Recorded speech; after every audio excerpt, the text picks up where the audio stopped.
Thank you all for turning out on a rainy night. Before I get into the main body of tonight's entertainment, I want to call your attention to the propaganda for an event in Mexico and another event in Hawaii. These events, in the case of the Mexico event, you get a major slice of the psychedelic community. You get Robert Montgomery, Jonathan Ott, Ann and Sasha Shulgin, Manolo Torres, Christian Resch, Terence Mckenna, and others who unfortunately slipped my mind, at the ceremonial center of Palenque in Chiapas. We've been doing these events somewhere in Mayan Mexico for the past 10 or 12 years. Many of you are graduates, which doesn't mean you can't come again, but I want to invite all of you there. If you're interested in ethnobotany, shamanism, ethnopharmacology, altered states of consciousness, the politics of all of this is as intense and information-packed an exposure as you can have, and it's straight from the mouths of the scholars and scientists and writers who have spent a great deal of time in that area. So I just want to invite you to that. It's also a great party. It's the height of mushroom season. There's nothing we could do about that.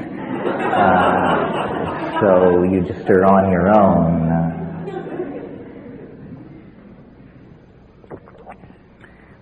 Well, so when I start out on these tours, I usually have an agenda and prepared remarks, and then as I make my way through my venues and I hear the feedback and I feel the ambiance of the people and the throb of the zeitgeist, it all sort of just simply dissolves into an ongoing commentary on our moment in space and time and the various dimensions, adumbrations, and opportunities of our dilemma. But I want tonight to couch it for you in the context of, I guess, an extended metaphor. We could talk about these things many ways, but I find this particular extended metaphor illuminating. And I start by recalling an observation from someone whose name rarely falls from my lips, and that would be Gurdjieff. And Gurdjieff said at one point, or was known to comment, that people are asleep, he said. And he, by implication, suggested people awaken. Now, I'm not sure if he fully grasped the implication for his own product line had that occurred, but in any case, you're on it, you're with me, yes. It's very hard to give these lectures in such a way so that every person hears something different, which is what is supposed to be going on, you know.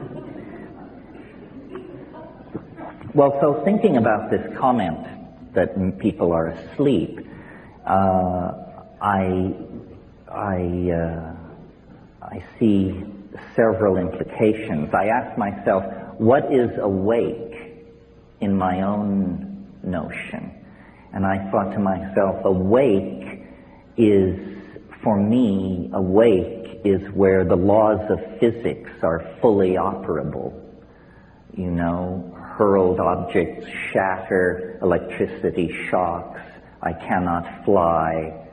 The laws of physics are in operation. In that domain, I consider myself to be fully awake. Now, in terms of occult and spiritual traditions, the admonition to awaken always seems to imply that higher consciousness is approached through an expansion of clarity and awareness. And that seems obvious. I don't argue with it as a rationalist.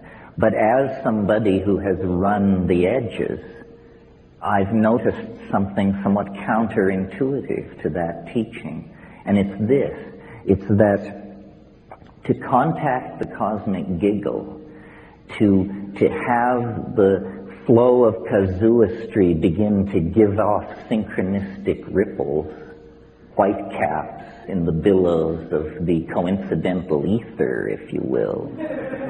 To achieve that requires, a precondition is a kind of unconsciousness, a kind of drifting, a certain taking your eye off the ball, a certain assumption that things are simpler than they are, almost always precedes what Mircea Eliade called the rupture of plane, that indicates, that there is an archetypal world, an archetypal power behind profane appearances. And in my own life, for those of you who are conversant with my output, when I went to the Amazon in 1971 and had the experiences that are described in True Hallucinations, I had been, for many months before that, in Asia, smuggling, hanging out, and I had taken my eye off the ball. I had become very gentle, very relativistic in my approach to other people's opinions and behaviors. I was easygoing, is what I'm trying to say. Too easygoing. And in that situation of semi-unconsciousness and openness, the cosmic giggle approaches. And I compare this is closing of a theme, I compare this to sleep, or to states that lie between waking and sleeping. And so, again, an odd take on this remark of Gurdjieff's. I remember someone many years ago said to me, they evoked the symbol of the yin and the yang, the two tears folded against each other within a circle. And this person, who was no rishi, roshi, geshe, or guru, but simply observant, said, it's not the black side, it's not the white side, it's the interface, it's the edge. And I found, by observing sleep, and some of you may recall the motto in Athanasius Kircher's Amphiatrium Sapientium that's chiseled over the alchemist's doorway. I can't do it in Latin, but it says, while sleeping, watch. While sleeping, watch. And I've noticed that while going to sleep,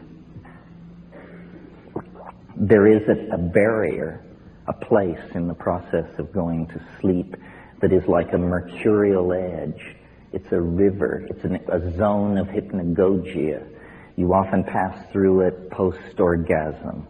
It's a place of drifting amoeboid colored after-image lights, and then true hallucination, images, strange, transcendental or transpersonal images.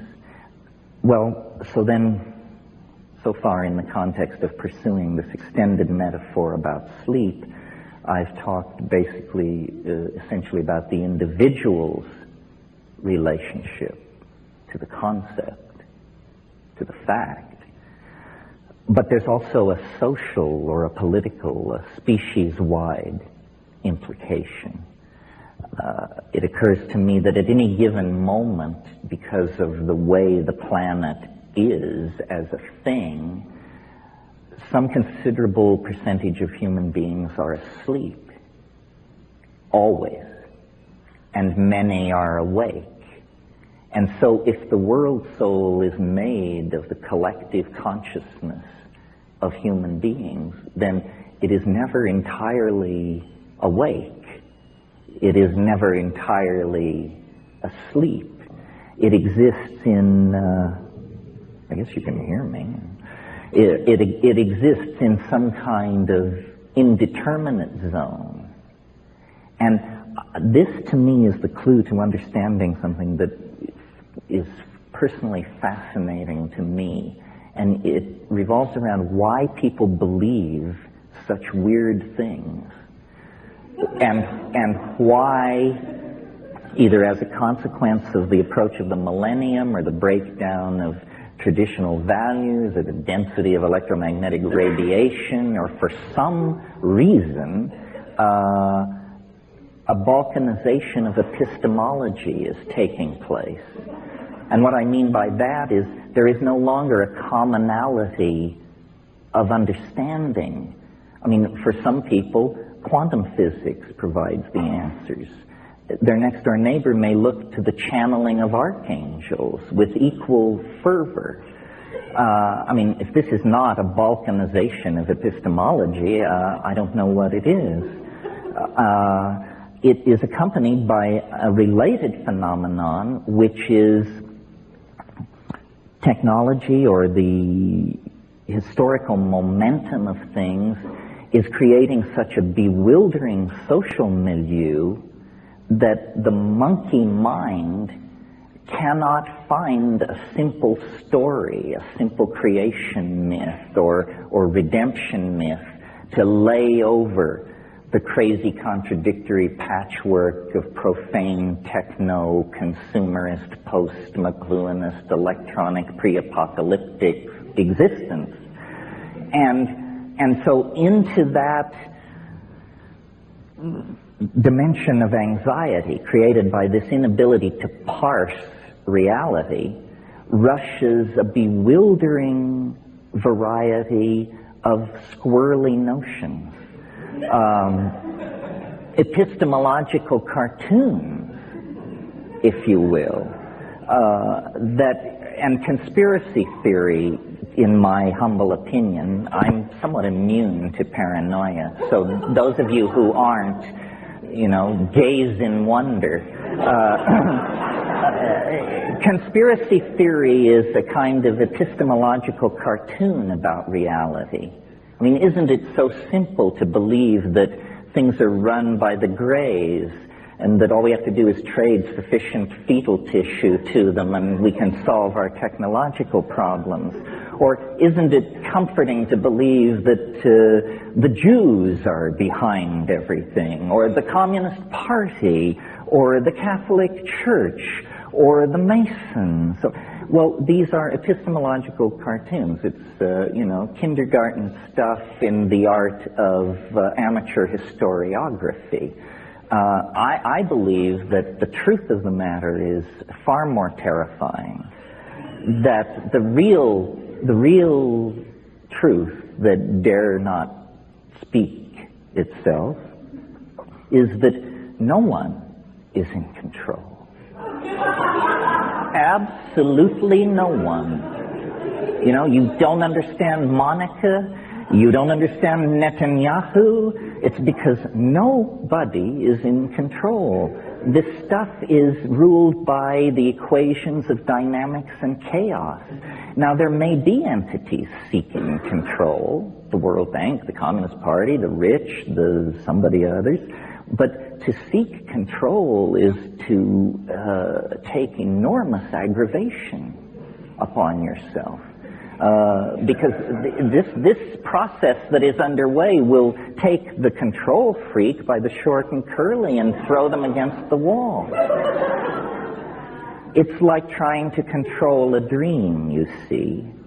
The global destiny of the species is somehow unfolding with the logic of a dream. Well, now a Jungian would say, no surprise here, history is the collective dream of humanity. It is run by archetypal energies. It is downloaded by the zeitgeist into the various milieus and epochs of which it is composed. This seems reasonable to me. I don't want to give you the impression it's too linear to understand that what I am saying is that awake is good, asleep is bad. What I would rather do is explain this whole gradient of possible positioning vis-a-vis your life and your destiny, these choices that you have, and then have people understand that they choose. You choose to be asleep, or partially asleep, or fully awake, or to be one part of the time and in some situations and one part of the time and in other situations. Now, if in fact we exist inside some kind of morphogenetic field that is created by the sum total of human minds on the planet, and if in fact in half or more of those minds at any given moment the rules of the dream hold sway, then it is no surprise that when we make our way into society, or just when we live our lives, there's an eeriness to it. There's a fatedness to it. There's a plottedness to it. We are inside some kind of engine of narrative, I believe. Some science fiction writers, such as Greg Egan and others, have suggested that this could even be a form of recorded medium. You can see the thumbprints of editors on our reality if you are truly paying attention. I mean, if you're a devotee of the theory of stochastic and random unfolding of events, then you have to look very carefully at how unrandom and how mythical and archetypal most people's lives are. If you take psychedelics and hurl yourself to the edge and spend time with strange Aboriginal people in remote parts of the world, the cosmic giggle becomes your friend. But in fact, ordinary people's lives, everyone's lives, are touched by deep magic. And again, the primary datum is experience, and then the models are built backward from the primary data without prejudice and in an attempt to transcend historical momentum. And when I do that, what I see is that the carrier of the field of the cosmic giggle in most people's lives is love. Love is some kind of output which messes with the entropic tendency toward probabilistic behavior in nature. What do I mean by that? I mean, you can be the janitor at Microsoft and the vice president and chief of operations, his daughter can bring him lunch one day, and you can, from a distance, have your eye fall upon her and fall in love with her. And from that point to having the 5 children she bears you go off to Harvard and the Sorbonne, it's just a matter of running the clock forward. And these things to you it may seem like a miracle, but to those of us who are students of human happenstance, it's inevitable. I mean, you can launch your story. And I've, in the course of taking psychedelics and looking at my life and other people's lives and narrative, I think that the secret of, I don't want to say anything as pretentious as transcendence or enlightenment, but the secret of taking hold of one's destiny is to understand that one is a character. A character is a different thing than this model you inherit out of the idea that you're a three-dimensional animal inside a democracy with a Christian heritage and, a Dewey Decimal cataloging system or whatever. Anyway, these are some of the notions that occur to me in the context of comparing dream on many scales. You have to really struggle, I think, to believe that you actually live inside the model of reality that science and Newtonian physics and the mathematical analysis of nature have given us. Not to get too philosophical here, but for positivist philosophers, everything that is important, color, feeling, taste, tone, ambition, apprehension, appetition, these things are called secondary qualities.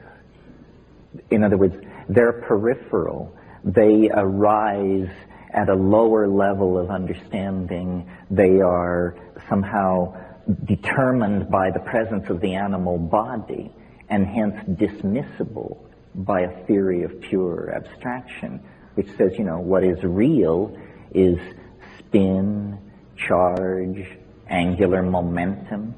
None of these things are very rich concepts for a living human being. Who knows what any of these things are?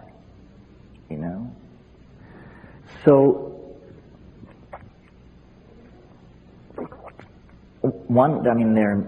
we don't have time in a situation like this to explore all the implications of this dream analogy that I'm pursuing. But one that interests me is the plasticity of time in the dream.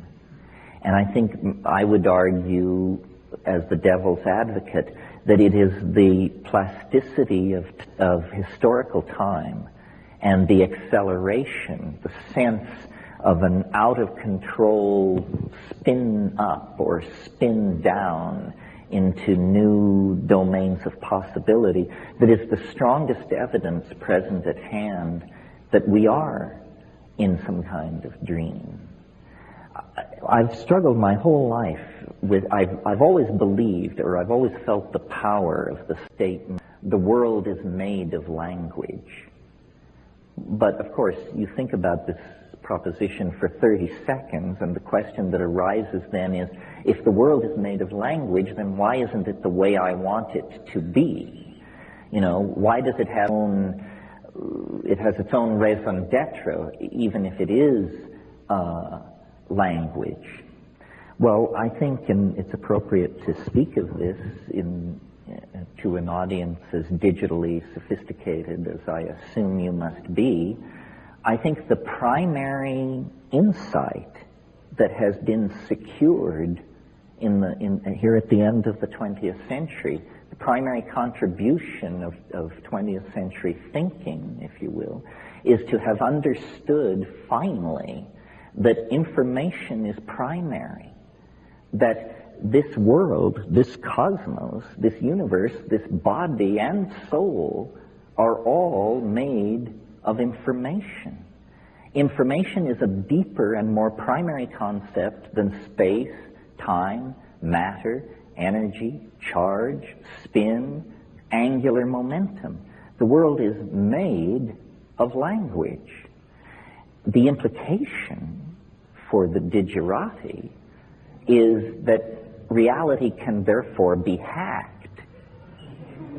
If reality is made of language, then what we're saying is that it's code. And if it's code, then it is far more deeply open to manipulation than we ever dared dream. I mean, we've been messing around on the desktop, opening files with religions and political systems and xenophobic theories of racial superiority, all this crap that haunts the human historical adventure. It means we have not addressed the deeper levels. And in thinking about this and the relationship to dream and human culture, I have realized that cultures are like operating systems. We are like hardware. The human animal is a piece of biological wetware / hardware. And it has been, we know, pretty much as we confront it today for at least 140,000 years. At Klassus River cave mouth in South Africa, they have excavated Homo sapiens sapiens skeletons 100,000 years old, and that person could have sat in the front row here tonight and nobody would have batted an eyebrow. So the human hardware has been in place for a while. What has changed rapidly in comparison to the rates of biological evolution are the operating systems. The people who excavated Ur, which was at that time thought to be the world's first city, and in any case is a city 7 millennia old, when they excavated the central plaza at Ur, they discovered that a black basaltic slab had been set up there by the earliest kings of Ur, and that was the cultural operating system. And if in a deal trading goats for olives a dispute arose, people had reference to the central operating system, and these things were determined. Well, now, Ur 101 was fine for olives and goat trading, but it didn't support higher mathematics. It didn't support rational exploration of nature. It didn't support astrological knowledge about the movement of the stars. As we have gone forward through culture, we have swapped out these operating systems. And at each swap out, there has been a lot of hair pulling and cussing and screaming. Anyone who has installed a new operating system is completely familiar with that sickening from the bowels kind of coldness as, you realize it all hangs by a thread. Now, this situation, or this operating system metaphor, I think is a useful one for understanding, and again, a circle closes, the balkanization of epistemology that causes me such anxiety. If you meet an Aboriginal person from the Amazon, for example, they may be running Witoto 3.0 as their operating system. Nicely supports animistic magic, huge capacity when it comes to making fish traps and bird traps. Witoto is a powerful operating system for a rainforest aboriginal. In our culture, there are, I have no idea, at least 10 or 20 operating systems, all going at the same time. Some will run Mormonism. Some will support Catholicism. Others, Kabbalah goes at the speed of light. Others support quantum physics. Some support econometrics. Others support political correctness. And these things are mutually exclusive. And so looking at this, and looking at this clash of operating systems, I've come to the conclusion, and some of you may have heard me say this before, that culture is not your friend. That's the final conclusion. You see, well, this came to me a few months ago when I had my yearly physical.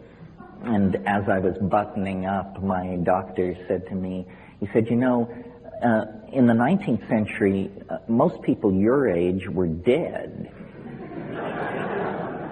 And I realized that this was true, and that among all the revolutions that we are enduring, one of them is that we live nearly twice as long as people lived very recently in the past.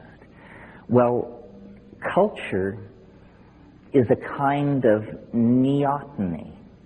And I don't want to belabor that at great length, but for those of you who are not biologists, neoteny is the retention of juvenile characteristics into adulthood.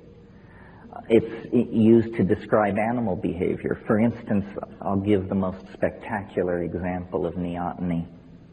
There is a kind of animal which lives in ponds in Africa, and it reproduces like a fish. It lays eggs on the bottom of these ponds. More fish-like animals come from these eggs, and so forth. However, if the pond dries up, the creature undergoes metamorphosis and becomes an animal somewhat like a gecko, and lays eggs, and from these eggs come creatures that are like geckos. In other words, this is an animal which actually achieves sexual maturity in two forms, depending on environmental stress. Spectacular example of neoteny. Turning to human beings, a less spectacular example, but relevant to us, is our general body hairlessness compared to other primates. We look like fetal apes. Human beings look like fetal apes. Why? What is neoteny? Well, this is hotly debated among evolutionary biologists. But the point I want to make is a socio-political comment, which is culture itself is some kind of neotenizing force. Because what culture provides is a bunch of rules, so you don't have to think, and a bunch of myths, so you don't have to think again. Culture has all the answers, you know. You want to know where people came from? Well, when the sky god got out of his canoe at first waterfall and took a leak, then we, the true people, appeared like ants, and we've been living here ever since. Oh, huh. Gee, thanks. I'm glad I asked. You know, this is what culture does for you. So,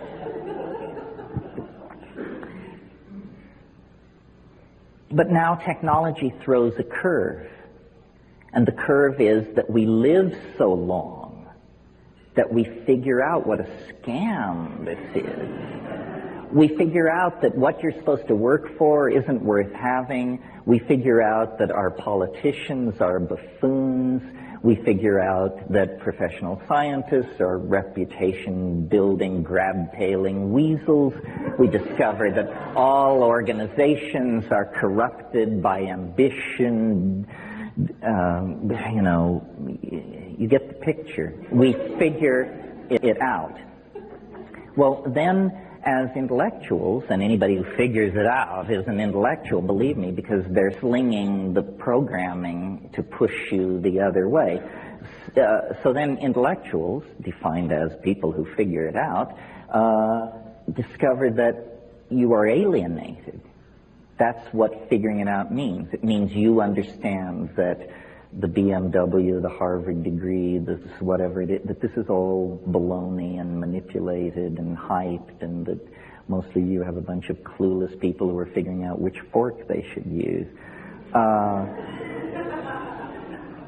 But this position is presented as alienation and therefore somehow tinged with the potential for pathology. You know, it's a bad thing to be alienated. Now let's speak for a moment, in order to fulfill the promise read in the introduction, about psychedelics. And what are they doing in this fine situation? Well, what they're doing is forcing this maturation process by dissolving boundaries, which is what they do. They are exposing